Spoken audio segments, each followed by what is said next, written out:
அனைவருக்கும் வணக்கம். இது உங்கள் கரூர் கிளாசிக் கிச்சன். இன்றைக்கி நம்ம பார்க்க போகிறது ஒரு ஸ்வீட் ரெசிபி தாங்க. பாயசம் வந்து நிறைய ஐட்டம்ஸ் வச்சு செய்யலாம். நான் இன்றைக்கி கொஞ்சம் டிஃப்ரெண்ட்டாக சொரக்காய் வச்சு செஞ்சுருக்கேன். வாங்க ரெசிபி பார்க்கலாம்.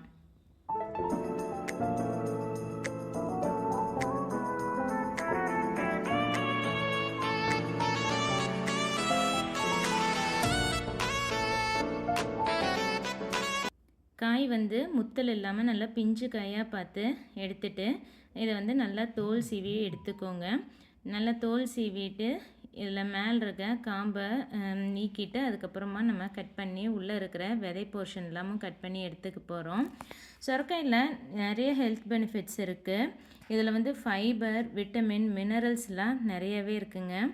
இந்த மாதிரி சொரக்காயை 4ஆக கட் பண்ணிவிட்டு உள்ளே இருக்கிற அந்த விதையை மட்டும் எடுத்துகிட்டு, அந்த சதை ரொம்ப எடுத்துடாதீங்க, அந்த சதை பார்ட் நிறைய வேணும்.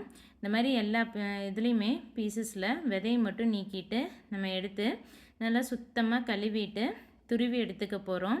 நீங்கள் சுரக்காயை நல்லா இந்த மாதிரி கிரேட்டர் வச்சு துருவி எடுத்துக்கோங்க.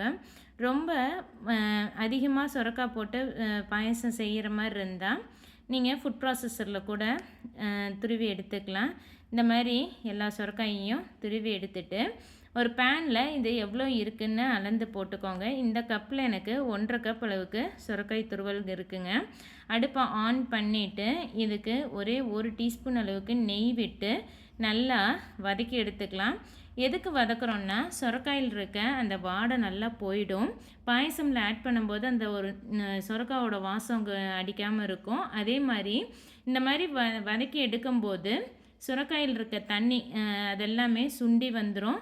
நமக்கு சுரக்காய் பாயசத்தில் ஆட் பண்ணும்போது பாயசம் நீர்த்து போகாமல் இருக்கும். இப்போ பார்த்திங்கனாவே உங்களுக்கு தெரியும், சுரக்காயிலிருந்து தண்ணி எல்லாம் வெளியே வர ஆரம்பிக்குது. இந்த தண்ணி எல்லாம் சுண்டி சுருளை வதங்கி வரணும் காய். அந்தளவுக்கு நல்லா வதக்கி எடுத்துக்கோங்க. பாருங்கள், தண்ணியெல்லாம் சுண்டிருச்சு. இந்த அளவுக்கு வதக்கணுன்னே இதை எடுத்து வச்சுட்டு வேறொரு பேனில் நான் காய்ச்சாத பால், பசும்பால் வந்து 1/2 லிட்ரு, இப்போ நம்ம 3/4 கப் எடுத்திருக்கோம், அதுக்கு 2.5 கப் அளவுக்கு பால், கிட்டத்தட்ட எனக்கு 1/2 லிட்ரு பசும்பால் பிடிச்சது. நல்லா பொங்கி வந்ததுக்கப்புறமா இதில் கொஞ்சமாக நான் இன்றைக்கி குங்குமப்பூ சேர்த்துறேன். இது வந்து ஆப்ஷனல் தான். உங்களுக்கு குங்குமப்பூ வேண்டான்னு நினச்சிங்கன்னா ஸ்கிப் பண்ணிடலாம். குங்குமப்பூவை சூடான பாலில் ஊற வச்சோம்னா நல்லா கரைஞ்சி வந்துடும். அதனால் அதை ஃபஸ்ட்டு ஊற்றி வச்சுட்டு நம்ம வதக்கி வச்சுருக்கிற சொரக்காயை உள்ளே ஆட் பண்ணிக்கலாம். இதுக்கு வந்து வேறொரு கலர் எதுவுமே கிடைக்காது. அதனால் கொஞ்சம் குங்குமப்பூ ஆட் பண்ணும்போது நமக்கு ஒரு மாதிரி ஒரு ஸ்லைட் எல்லோ கலர் கிடைக்கும். நார்த் இந்தியாவில் கிடைக்கிற மாதிரி ஒரு கீர் அந்த கலர் நல்லா இருக்கும். அதுக்காக நான் குங்குமப்பூ ஆட் பண்ணுறேன். நீங்கள் விருப்பப்பட்டால் ஃபுட் கலர் இல்லைனா மஞ்சத்தூள் கூட ஆட் பண்ணிக்கலாம். 1.5 கப் வந்து நம்ம துருவல் எடுத்திருந்தோம். அதனால் 3/4 கப் அளவுக்கு சர்க்கரை மட்டும் ஆட் பண்ணிக்கிறேன். சர்க்கரை பார்த்துட்டு உங்களுக்கு சப்போஸ் இனிப்பு அதிகமாக வேணும்னு நினச்சிங்கன்னா கூட ஆட் பண்ணிக்கலாம். இல்லை 3/4 கப் சர்க்கரையே அதிகமாக இருக்கும்னு நினச்சிங்கன்னா கூட 1/4 கப் கம்மி பண்ணி 1/2 கப் சர்க்கரை கூட சேர்த்திக்கலாம். இனிப்பு வந்து அவங்கவுங்களோட டேஸ்ட் பொறுத்தது. கரைச்சி வச்சுருக்க குங்குமப்பூவையும் சேர்த்திட்டு நல்லா சர்க்கரை கரையிற அளவுக்கு கரைச்சி விட்டுக்கோங்க. நல்லா கரைஞ்சி பால் கூட நம்ம துருவி போட்டிருக்க சொரக்காய் எல்லாம் ஒன்றா பிளெண்ட் ஆகி வந்துருச்சு. இந்த ஸ்டேஜில் நான் ஒரே 1 டேபிள் ஸ்பூன் அளவுக்கு மட்டும் கண்டென்ஸ்டு மில்க் ஆட் பண்ணுறேன். கொஞ்சம் திக்காக கொடுக்கும். உங்களுக்கு வேண்டாம்னு நினச்சிங்கன்னா இதையும் கூட நீங்கள் ஸ்கிப் பண்ணிடலாம். எனக்கு கண்டென்ஸ் மில்க் ஆட் பண்ணி 3/4 கப் சர்க்கரை ஆட் பண்ணதுக்கு கரெக்டாக இருந்தது. சொரக்காய் துருவல் வந்து 1.5 கப் எடுத்திருந்தேன். பால் 1/2 லிட்டர் எடுத்திருந்தேன். பால் வந்து calcium, phosphorus, vitamin B12, B2 இதெல்லாமே அதிகமாக இருக்குங்க பசும்பாலில். நீங்கள் இந்த மாதிரி காயெல்லாம் வந்து பாயசம் செஞ்சு குழந்தைங்களுக்கு கொடுக்கும்போது ரொம்பவே உங்களுக்கு நல்லது. கடைசியாக ஃபைனலாக நெய்யில் முந்திரி வறுத்து ஆட் பண்ணுறேன். உங்களுக்கு விருப்பப்பட்ட பாதாம் ஆட் பண்ணிக்கலாம், பிஸ்தா ஆட் பண்ணிக்கலாம், திராட்சை ஆட் பண்ணிக்கலாம், இல்லைன்னா சாரப்பருப்பு கூட நீங்கள் நெய்யில் வறுத்து ஆட் பண்ணிக்கலாம். அதெல்லாம் உங்களோட ஆப்ஷன் தான். எங்கள் வீட்டில் யாருக்குமே திராட்சை சேர்த்துனா பிடிக்காது, அதே மாதிரி ஏலக்காய் வாசம் பிடிக்காது. அதனால் வெறும் முந்திரி மட்டும் வறுத்து ஆட் பண்ணிக்கிறேன். உங்களுக்கு ஏலக்காய் வாசம் பிடிக்கும்னா இந்த ஸ்டேஜில் ஒரு 2 பிஞ்ச் அளவுக்கு ஏலக்காய் தூள் சேர்த்திக்கலாம்.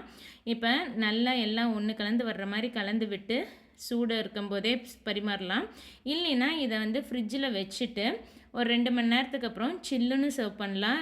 2 டேஸ்ட்டுமே ரொம்பவே நல்லா இருக்கும். சீக்கிரமாக ஒரு சுரக்காய் பாயசம் ரெடிங்க. இதை வந்து சர்விங் பவுலுக்கு மாற்றிட்டு நீங்கள் சர்வ் பண்ணிங்கன்னா கண்டிப்பாக எல்லாருமே விரும்பி சாப்பிடுவாங்க.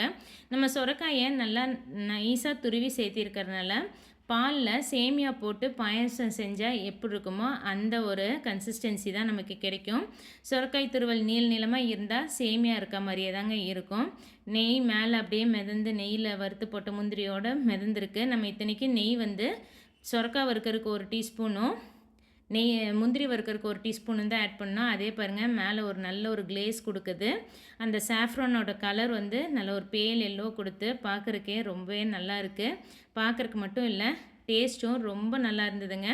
நீங்களும் கண்டிப்பாக உங்கள் வீட்டில் இதை ட்ரை பண்ணி பாருங்கள். நம்ம இன்றைக்கி எடுத்த 1.5 கப் சுரைக்காய் 1/2 லிட்டர் பாலுக்கு 4 கப்பு அந்த சர்விங் பவுலில் 4 சர்விங் பவுல் அளவுக்கு பாயசம் வந்தது. நான் இங்கே கொடுத்துருக்கிறது ஒரு போர்ஷன், ஒரு பவுலில் எடுக்கும்போது அதில் எவ்வளோ வேல்யூஸ் இருக்குமோ அந்த நியூட்ரிட்டிவ் வேல்யூ தான் நான் இங்கே உங்களுக்கு ஷேர் பண்ணியிருக்கேன். இந்த ஹெல்த் பெனிஃபிட்ஸோடு இருக்கிற ரெசிபிஸ் உங்களுக்கு ரொம்பவே ஹெல்ப்ஃபுல்லாக இருக்கும்னு நினைக்கிறேன். இந்த சேனலில் இருக்கிற வீடியோஸ் எல்லாம் உங்களுக்கு பிடிச்சிருந்ததுனாலோ இந்த வீடியோ உங்களுக்கு பிடிச்சிருந்ததுனாலோ லைக் பண்ணிவிட்டு உங்கள் ஃப்ரெண்ட்ஸ் கூடயும் மறக்காமல் ஷேர் பண்ணிக்கோங்க. இது வரைக்கும் எங்கள் சேனலுக்கு சப்ஸ்கிரைப் பண்ணாமல் பார்த்துட்டு இருந்தால் சப்ஸ்கிரைப் பண்ணிவிட்டு கூடவே பெல் ஐக்கானில் ஆல்ங்கிற நோட்டிஃபிகேஷன்ஸ் கிளிக் பண்ணி வச்சுக்கிட்டிங்கன்னா எந்த ஒரு வீடியோவும் மிஸ் பண்ணாமல் பார்க்க முடியும். தேங்க்ஸ் ஃபார் வாட்சிங்.